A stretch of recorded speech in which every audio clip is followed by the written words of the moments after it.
Nabi palsu yang dikatakan oleh Alkitab. Yuk kita lihat yang pertama. Kita lihat dalam 2 Petrus pasal 2 ayat yang pertama. Apa dikatakan di dalam 2 Petrus pasal 2 ayat yang pertama? Saya akan bacakan. Sebagaimana nabi-nabi palsu dahulu tampil di tengah-tengah umat Allah, demikianlah pula di antara kamu akan ada guru-guru palsu.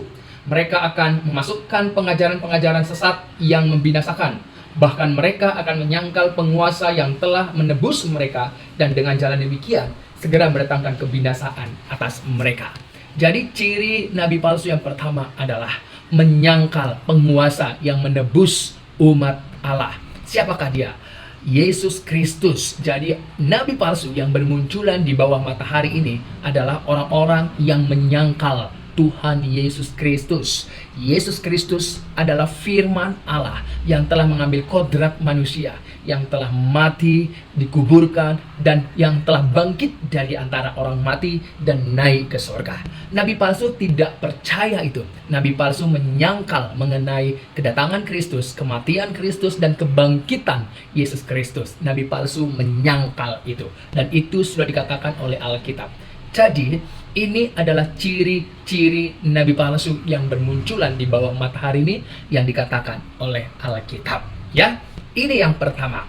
Kemudian kita akan lihat ciri-ciri dari nabi palsu yang dikatakan oleh Alkitab. Yang kedua, kita akan lihat bahwa nabi palsu adalah orang-orang yang tidak berasal dari Israel, atau nabi yang tidak berasal dari Israel. Terus dari mana? Kita akan lihat di dalam Yeremia pasal yang ketiga ayat yang kedua. Kita akan bacakan. Saya akan bacakan Yeremia pasal 3 ayat yang kedua. Layangkanlah matamu ke bukit-bukit gundul dan lihatlah di manakah engkau tidak pernah ditiduri. Di pinggir jalan-jalan engkau duduk menantikan kekasih, seperti seorang Arab. Di padang gurun engkau telah mencemarkan negeri dengan zinahmu dan dengan kejahatanmu. Jadi nabi palsu ciri-cirinya adalah tidak berasal dari Israel. Dan nabi palsu itu adalah yang mencemarkan dirinya dengan melakukan perzinahan dengan yang lainnya. Ini perlu diwaspadai. Jadi semua orang-orang nabi palsu yang mengatakan bahwa mereka nabi tetapi tidak berasal dari Israel, itu adalah nabi-nabi palsu. Ya. Yang ketiga, kita akan lihat apa itu ciri-ciri dari nabi palsu. Kita akan lihat bahwa nabi palsu itu adalah yang sudah disesatkan oleh iblis dalam goa-goa dan gelap. Kita akan lihat dalam 2 Petrus pasal 2 ayat yang keempat. Apa dikatakan di sana?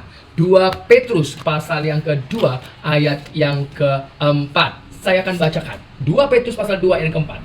Sebab jikalau Allah tidak menyayangkan malaikat-malaikat yang berbuat dosa, tetapi melemparkan mereka ke dalam neraka, dan dengan demikian menyerahkannya ke dalam goa-goa yang gelap untuk menyimpan mereka sampai hari penghakiman.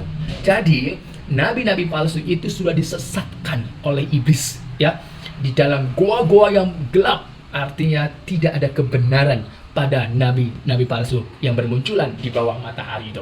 Nah, ciri nabi palsu yang berikutnya adalah mereka mencuri firman Tuhan. Jadi nabi-nabi palsu adalah orang-orang yang mencuri firman Tuhan. Kita ke dalam Yeremia pasal yang ke-23 ayat yang ke-30. Kita akan bacakan Yeremia pasal 23 ayat yang ke-30. Apa yang dikatakan di sana? Yeremia pasal 23 ayat yang ke-30. Sebab itu sesungguhnya aku akan menjadi lawan para nabi. Demikianlah firman Tuhan yang mencuri firmanku masing-masing dari temannya.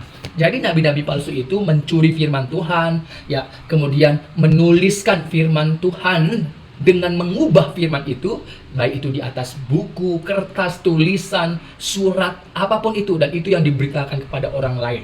Jadi nabi palsu itu sudah disesatkan oleh iblis, dan nabi palsu itu mencuri firman Tuhan dan mengubah firman itu, ya, mengubah firman itu, menulis firman itu, baik itu dicatatkan di buku, tulisan, apapun itu, ya. Ini adalah ciri-ciri dari nabi palsu menurut kata Alkitab. Yang terakhir, bahwa ciri-ciri nabi palsu yang terakhir adalah mereka minum racun. Kita akan lihat di dalam Yeremia pasal 23 ayat yang ke-15. Apa yang dikatakan oleh Alkitab? mengenai nabi palsu yang mereka minum racun, ya. Yeremia pasal 23 ayat yang ke-15. Saya akan bacakan dari sini. Sebab itu beginilah firman Tuhan semesta alam mengenai para nabi itu.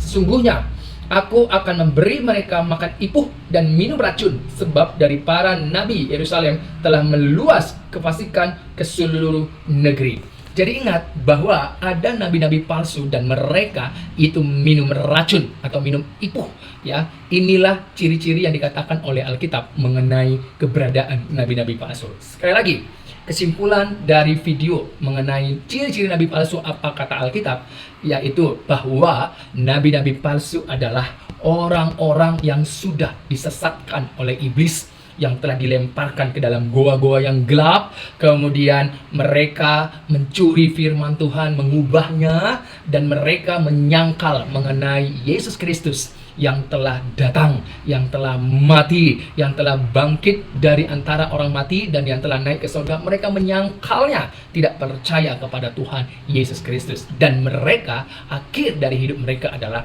mereka minum racun ipuh, mereka minum racun. Itulah yang terjadi, artinya tidak ada kehidupan dalam diri mereka. Ini adalah ciri-ciri nabi palsu dan kita harus waspada.